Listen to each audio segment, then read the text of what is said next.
ব্যাপার ইন্দ্র, এক দৃষ্টি দেখছি তাকিয়ে আছিস? চোখের পাতা ফেলারও তো সময় নেই দেখছি। কি ব্যাপার বলতো? দেখ ভাই, ওখানে যে মেয়েটাকে দেখছিস, তাকে আমি ভালোবাসি, মন থেকে ভালোবাসি। ওকে আমি আমার জীবন সঙ্গী করতে চাই। আরে ভাই, তুই তো ছোটখাটো কেউ নোস রে। তোর তো টাকা পয়সা গাড়ি বাড়ি কিচ্ছুর অভাব নেই। আর তুই একটা বড় কোম্পানির মালিক, আর দেখতেও তো খুব হ্যান্ডসাম। তুই এক্ষুনি কি ওকে প্রপোজ কর, ও দেখবি ঠিক তোকে হ্যাঁ বলে দেবে। তুই এত ভাবছিস কেন? না রে, আমি এইভাবে প্রেম করতে চাই না। আমি চাই ওকে অন্যভাবে পেতে, ওর জীবনের একদম কাছের মানুষ হোক। আমি শুনেছি ওর মা একজন গাড়ির ড্রাইভার খুঁজছে। আমি ভাবছি ওর গাড়ির ড্রাইভার হয়ে ওর বাড়িতে ঢুকতে পারি, তাহলে কেমন হয় বলতো? কি বললি?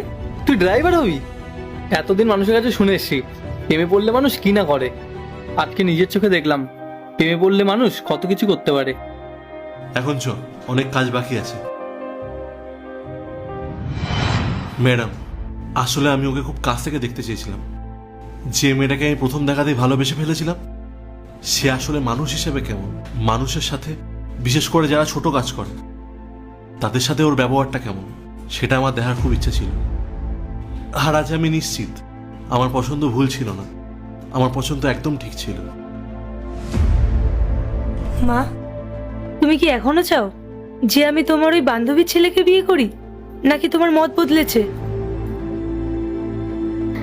আমি আর কি বলবো মা, যে ভালোবাসায় একটা এত বড় কোম্পানির মালিককে ড্রাইভারের বেশে তোর পাশে দাঁড়াতে বাধ্য করতে পারে, যে মানুষটি এত সহজ সরলভাবে তোকে ভালোবাসতে পারে, সেই ভালোবাসার সামনে আমার জেদ ধুলোয় মিশে গেছে।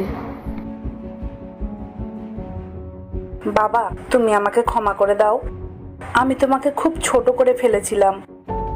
না না কাকিমা, আপনি কেন ক্ষমা চাইছেন? আপনি মা হিসেবে যেটা করেছেন একদমই ঠিক করেছেন। নিজের মেয়ের ভবিষ্যতের কথা চিন্তা করা যে কোনো মায়েরই দায়িত্ব, কিন্তু কোনো মা তো যে কোনো ছেলের গায়ে তার মেয়েকে তুলে দিতে পারে না।